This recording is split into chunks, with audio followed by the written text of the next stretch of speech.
ලෝකෙ වටාගෙන දහස් ගණන් ප්‍රේක්ෂකයන්ගේ ජනාදරයට පත් වෙන කතාව තමයි හැරි පොටර් කියන්නේ. මේ කතාවේ අන්තිම ෆිල්ම් එක ඇවිල්ලා දැනට අවුරුදු ගාණක් වුණත් තාමත් පිස්සුවෙන් වගේ මේ කතාවට ආදරය කරන මිනිස් පිරිසක් ඉන්නවා. මේ ආදරය නිසාම මේ කතාවට පිස්සු වැටිච්ච ප්‍රේක්ෂකයෝ මේ කතාව ඇතුලේ ජීවත් වෙන්න තවත් ලස්සන කතා ගොඩාක් නිර්මාණය කරගෙන තියෙනවා. ඔව් මේවට අපි කියන්නේ ෆෑන් තියරිස් කියලා.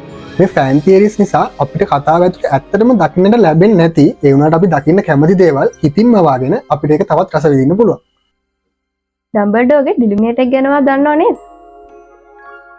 මේ ඩිලිමිනේටර් එකත් එක්ක හරි අමුතු කතාවක් තියෙනවා නේද? ඩම්බල්ඩෝ මේ ඩිලිමිනේටර් එකට මොන වගේ ස්පෙල් එකක්ද යූස් කරේ කියලා හොයාගන්න ගොඩක් රසිකව උත්සාහ කරා. සමහර තැන්වල සඳහන් වෙනවා මේ ඩිලිමිනේටර් එක හදන්න යූස් කරලා තියෙන ටැබු ස්පෙල් එකක් කියලා. ඔයා කියන්නේ වෝල්ඩමෝට් ඩෙඩ් ඊටර්ස්ලට දීලා තිබ්බ වගේ එකක්ද? ඔව්. ඩෙඩ්ලි හැලෝස් වලදී රොන් හැරි ගෙනු හැමයිනි ගෙනු වෙන වෙනානේ. මෙහෙම යනකොට මෙයා අතරමං වුණා. ආයේ මෙයාට පාර හොයාගන්න උදව් වෙන්න මේ ඩිලිමිනේටර් එක. ඒ වගේම විසඩින් වර්ල්ඩ් එක ඇතුලේ මේ ලොකේෂන් ට්‍රැක් කරන්න පුළුවන් අය හිටියේ බොහොම ටික දෙනෙක්. එතකොට සෙවරස් ස්නේප් වැම්පයර් කෙනෙක් කියලා දන්නවද?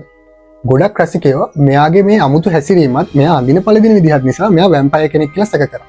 මේක ගොඩක්ම නෝට් වෙන තැන තමයි රීමස් ලූපින් වැම්පයර්ස්ලා ගැන ක්ලාස් එකක් කරනවා සෙවරස් වෙයාවුල්ෆ්ලා ගැන ක්ලාස් එකක් කරාට පස්සේ. මේ සිද්ධිය නිසා රසිකයෝ හිතන්න ගන්නවා ස්නේප් ලූපින්ට කරපු දේ නිසා ලූපින් ස්නේප්ගෙන් පලි ගන්න එයාගේ සැබෑ ස්වරූපය ක්ලාස් එක ඇතුලේ හෙළි කළා කියලා. ඔයා හරි. ඒ වගේම මේ කතාව ඇතුලේ ඉන්න ගෑල් ළමයින්ගේ හිත් දිනාගත්ත ගිල්ඩරි ලොක්හෝට් මෙයාගේ පොත්වලට චාම් එකක් කරලා තමයි මේ මිනිස්සුන්ගේ හිත් දිනාගෙන තියෙන්නේ. කොහොම හරි කතාව ඇතුලේ පෙන්වන්නේ මෙයා නෝන්ජල් චරිතයක් කියලානේ. තවත් ටිකක් අඳුරු කතාවක් තමයි හෝක්‍රන්ස් එකක් හදන්න කැනබලිසම් ඇක්ට් එකක් තියෙන්න ඕනි කියන එක. ඒ කියන්නේ හෝක්‍රන්ස් එකක් හදන්න මිනිස්සෙක් මරලා විතරක් මදි.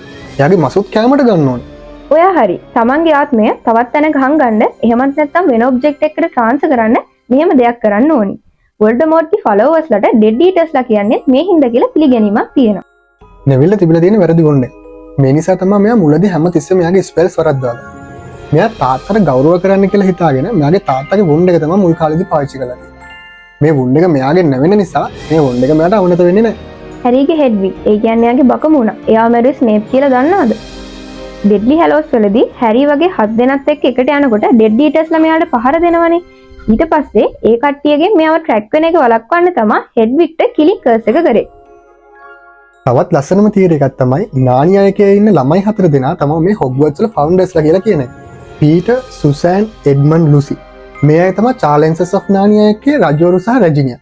මේ අයගේ තියෙන සමහර ගැලපීම් හොග්වර්ට්ස් ෆවුන්ඩර්ස්ලාත් එක්ක තියෙන ගැලපීම් එක්ක සමාන නිසා ගොඩක් අය විශ්වාස කරනවා මේ අය තමයි හොග්වර්ට්ස් වල ෆවුන්ඩර්ස්ලා කියලා.